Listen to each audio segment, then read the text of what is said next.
DIY fashion. Now I know what you're saying. Oh, you know, DIY fashion. What are you talking about? Why is this point? Why is this? DIY fashion is the next step, okay? Us. Consumerism is consuming us. It's consuming, okay?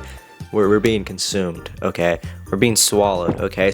Switch it up. Make your own stuff, okay? So DIY fashion. What is do-it-yourself fashion? What is it? It's making your own clothes, okay? It's screen printing. It's having your own sewing machine, making your own clothes, custom clothing making, or you don't even have to do it yourself. Just have someone else do it for you, okay? It's sustainable, a lot more sustainable than ordering your clothes in bulk from Shein, or is just overall terrible for our planet. But you know, that's probably I was gonna say that's the least of our worries, but that's probably it's probably a great worry. But that's besides the fact, okay?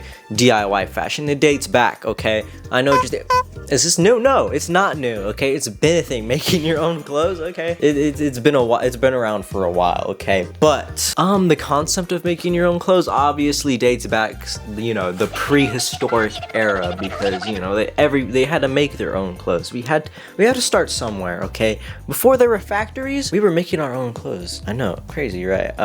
Great Depression, making your own clothes was actually a lot more, you know, it was a lot more recommended, because in the Great Depression, you know, a lot of people didn't have a lot of money, didn't have a lot of jobs. So, and when you don't got that, the next best thing is to make clothes. So that's just one example of a period of when making your own clothes was actually a surge, or it was recommended. But you know, throughout time, you know, it trickles here and there. But you got World War II, you know, of course, with the whole trying to maintain our resources because, you know, the war and all that stuff. But you know, that's just another example of a time period for, you know, clothing making and all that stuff. Like in the 1970s, I believe, where, you know, there was the whole British punk scene and all that stuff, where that surged, and you know, custom clothing again made a surge. It never stopped and it never ended, you know. It's just been a thing that some people do. It's honestly something that a lot more people need to do, okay, to be honest with you. But you know, obviously there's the issue of, you know,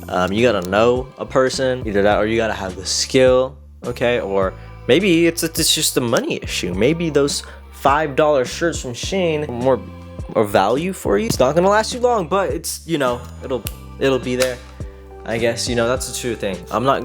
It's not your fault. I'm just honestly trying to open your eyes and just show you what DIY fashion could be and what you can do and the potential doors that it can open to, okay? Not only can DIY fashion open up new lanes for new ways to express yourself, because it's custom clothes. It's a way to, like, if you make your own clothes, you could make it however you like. There's new opportunity for new designs to come out, and just new visions of different clothing styles. There's just so much potential that can be shown in DIY fashion, which is why I'd recommend DIY fashion in the year 2026, okay? Anyways, yeah. Yeah, DIY fashion 2026. Tap in. Let's do it. Oh, okay. Let's do it, okay?